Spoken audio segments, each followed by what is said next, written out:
Hey, this is Max. Welcome back to another CSR2 video. This is a beginner's guide for tuning, specifically talking about speed trap tuning.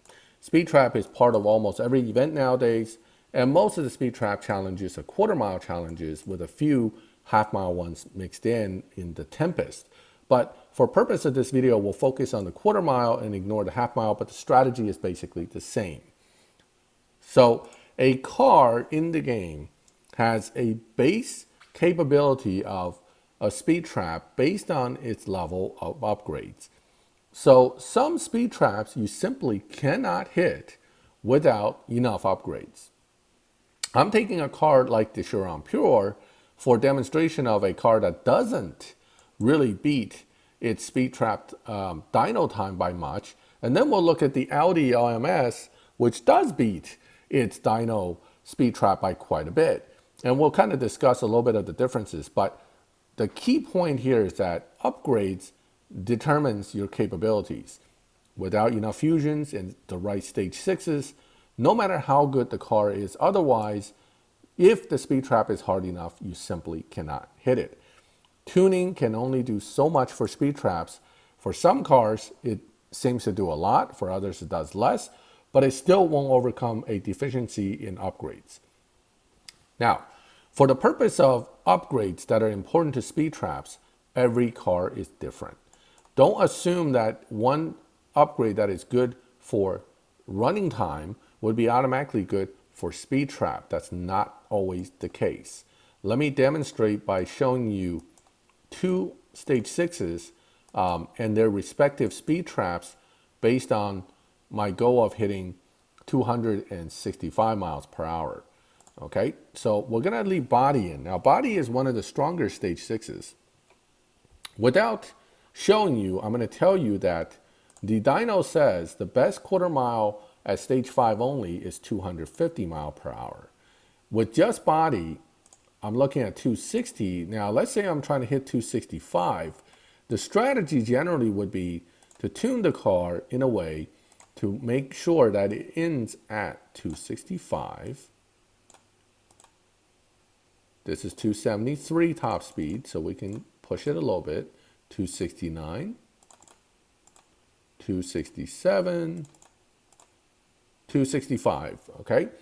Notice this doesn't really change, even though I was moving all this around, but it makes a difference because ultimately, this kind of a fast accelerating car will top out. Most cars will top out in the quarter mile if you tune them right, and some of them will top out substantially over what the dyno says. So this is 260.5. The next thing to look at usually is grip. And finally, nitrous. Now, grip, the common understanding with most speed trap tuning is to lower grip because it allows the cars to accelerate more at the later half of the track, therefore pushing it beyond the mile per hour. The Chiron Pure is a little bit of a weird car in that doing that doesn't always help it. For example, if we put it to 53, it actually says it's going to be slower. Does that mean it's actually worse? You won't know until you test it. So test runs are very important in this situation. Finally, nitrous. General rule with nitrous, shortest duration, most power for most cars. Some cars may be a little different. Don't be tricked by the dyno in that sometimes the dyno will say, oh, well, if you do this, it'll be better, okay? Don't always rely on that for nitrous. Nitrous is generally best, shortest, and strongest. But it also means you have to time your nitrous to end at the end of the track. That is a speed trap usage of nitrous trick that is different than using nitrous in actual racing of the car. You don't want the highest or the best time. You only care about the highest mile per hour, which usually means that you should be crossing the line at the end of the track on nitrous or at the very end of your nitrous. At the same time, you don't want to waste your nitrous, so you don't want to activate it so late that it is still going after you cross the line. By pushing the nitrous exactly to end at the very end of the track, you usually can push the car a little bit beyond what its mile per hour would normally say it can do. In this case, we have 256, but I got a 263 run out of it. Now, that is pretty close to our 265. Now let's do this. We're going to put it to 260 and do the same run. Remember, earlier I said the dyno says, hey, more grip is better. Since you're going to be pushing nitrous anyway at the end, why not just put the grip up, let the car accelerate a little quicker in the beginning without nitrous, and then it won't slow down because nitrous will push us through. Let's see if that will play out the way we think it would and get us through the 265 mile per hour with one stage 6. That is the difference in the way the cars operate.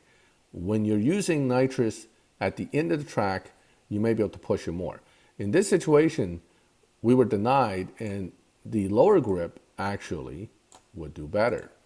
So that means what you're going to do is you're going to try to do 260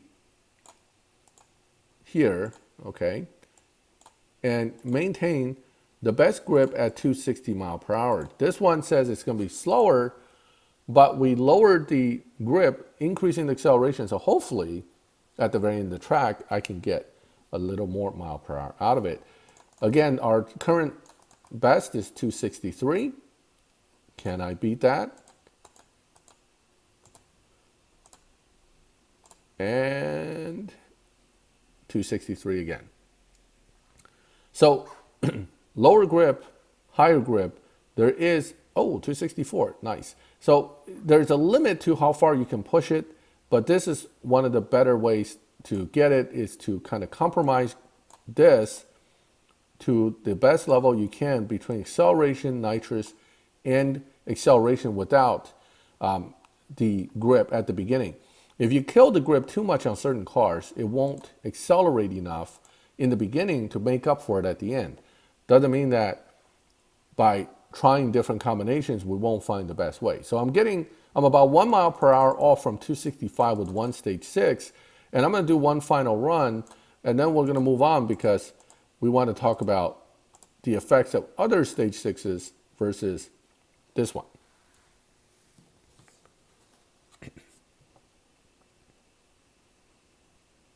And there it is, 265,058 on one stage 6. So is that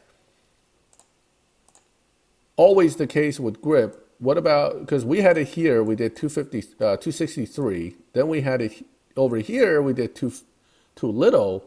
And somewhere along here, we found the best combination of both grip and acceleration using nitrous to push through. So play with the grip. Timing the nitrous is pretty much the same. And the final drive generally don't get tweaked too much once you have the goal that you have set in mind. With different stage 6s, things can be substantially different. I'm going to go to the Audi Lms after this, but let's compare transmission stage 6 with this and that car, and you understand what I'm talking about. So on the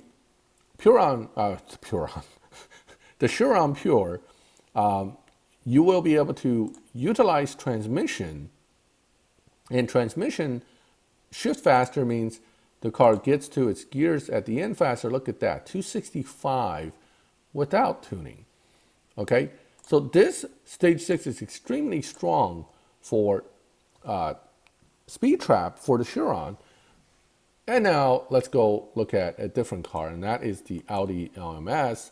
And let's talk about how some cars are substantially different. And also, that car, like many cars that have a little bit of tire spin situation, has a different tuning strategy. So we're going to take a look at that car, and not just tuning, but driving strategy, I should say. Okay, so the Audi RALMS has a speed trap now of 324 mile per hour at the end.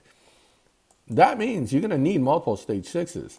I don't have them all on this account, so I can only use what I have to show you. But I don't have trans, darn it. So I can't show you the transmission effects. So I'm going to have to just verbally tell you that transmission actually makes the speed trap worse for the RALMS. It's one of those things where on the Chiron, it adds a bunch of mile per hours, but on the LMS, it actually takes away a little bit of mile per hour. So transmission plays out exactly opposite with these two cars. And you're not going to need transmission also because the way you do the acceleration run in this R8 is different than the way you do it for the Chiron. And let's go ahead and look at this because it is worth the discussion to understand.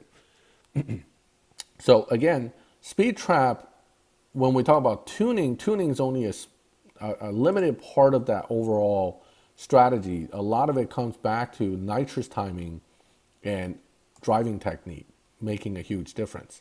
So same as before, what I generally do is, and this doesn't apply to every car, but generally it works with 90% of the cars, is you put the top speed first to what you want to hit, 324.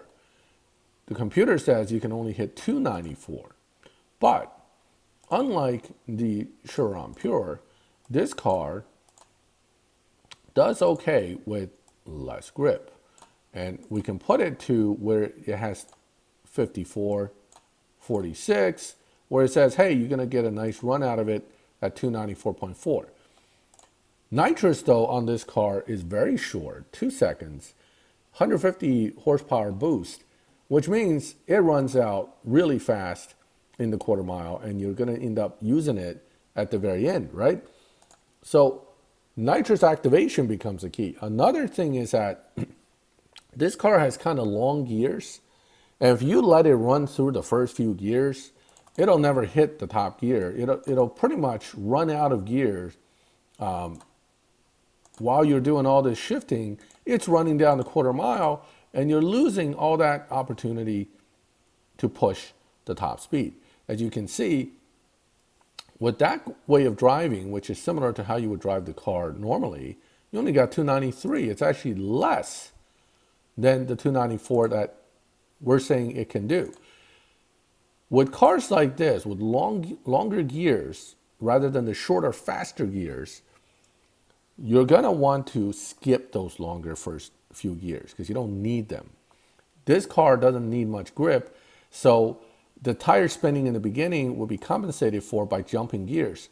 So in this situation, it is a car where you're going to jump gears right to the top gear and then wait, and hit nitrous so that, again, it ends at the very end of the track. This is common to most cars that spin its tires in the first few gears and have longer gears. And 323.565, we're right there with that. It's, again, not a whole lot here, but a little bit of timing with the shifts, and nitrous might be able to push me through. This is where the driving technique becomes ultimately the most important. Now, with this car, the thing is, the quicker you can skip to that 6th gear, the better. So you got to get it 6. Oh, no, I hit nitrous too early. You got to get to 6 immediately. In this case, it didn't really hurt it. We still hit 323 and change at the end. Might even hit 324. Let's take a look. 323.4. Okay.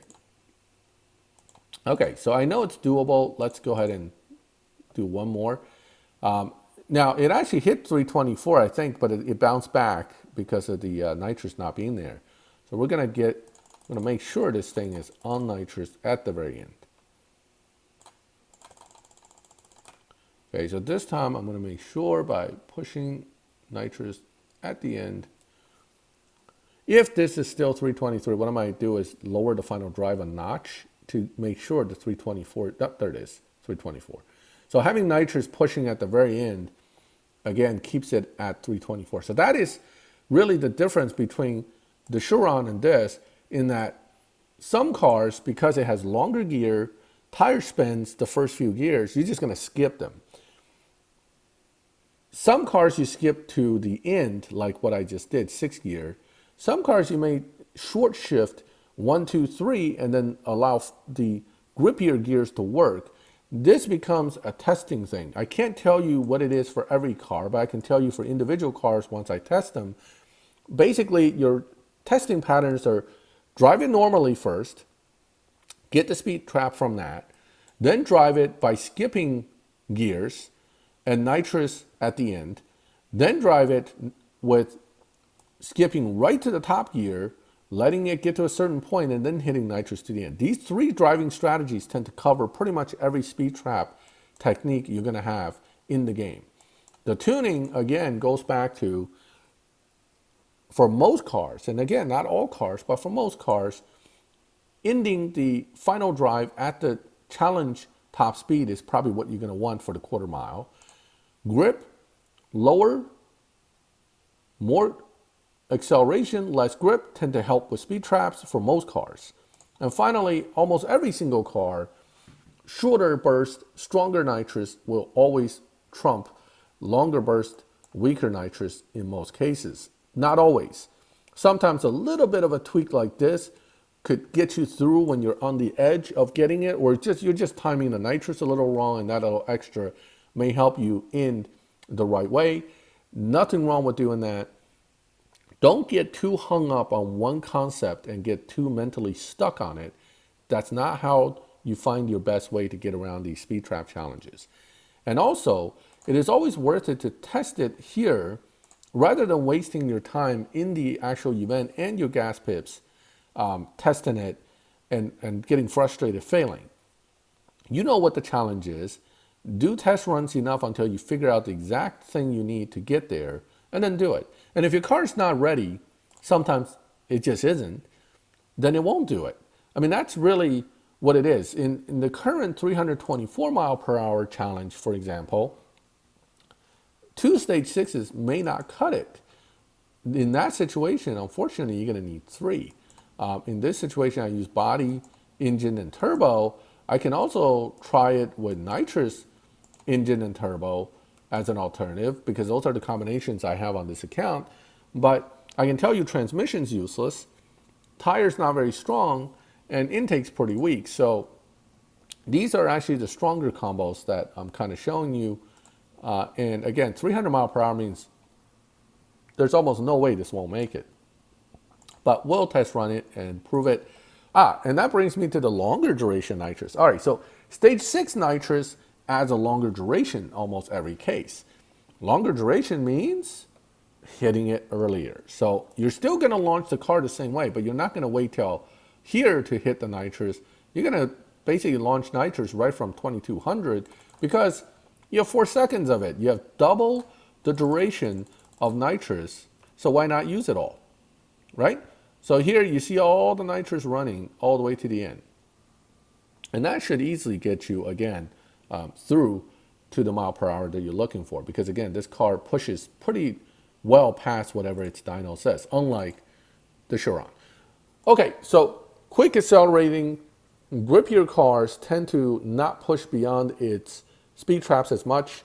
And these longer gear, loose tire spinning cars tend to push beyond their speed traps a lot. So when you get a car in hand, you automatically get that that basics in mind, so you can look at your car and go, okay, this car's going to do it, that car's not going to do it. For example, I don't have it built, but the i8, the LB i8, which is this season's PC car, probably isn't one of those cars that's going to push well beyond its mile per hour on the dyno, but we'll find out. And I doubt it's going to have super difficult speed traps, but these strategies on tuning will help you get through. So recap real fast. Upgrades are critical. Regardless of what you think your car is capable of doing, if you don't have the stage 6s and the fusions, speed traps are just not going to happen. Tuning for speed traps generally focuses on 3 things. And you should start there and then work around tweaking it from there, which is nitrous all the way to the right, highest power, lowest duration. Use timing while driving to maximize the benefits rather than worrying about longer duration.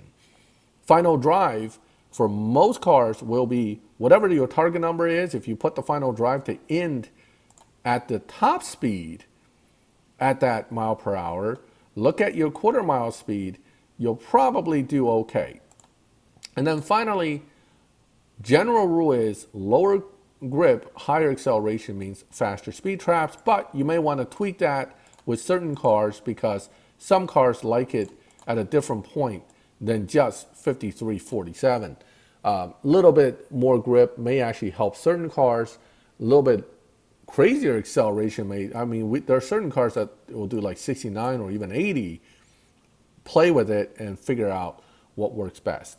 So there's again no specific set one strategy that's going to automatically make it that you're going to hit that speed trap, but the tuning and the driving strategies is what ultimately comes down to it. And again, shifting strategy, short gear cars, bang them out, and then hit nitrous to end at the very end of the track. Long gear cars, skip those gears where you're just wasting time, get to a higher gear, then hit nitrous again to end at the end of the trap. I mean, end of the track, and you should get some of your best speed traps.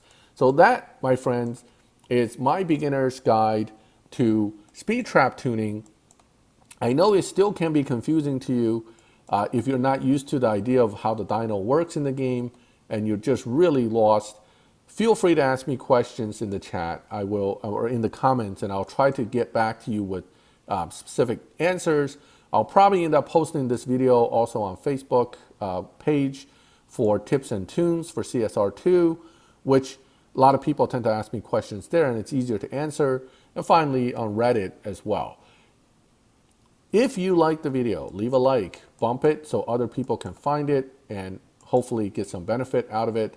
If you like my channel and like these kind of videos, subscribe, hit the bell, get the notifications when I put up these videos.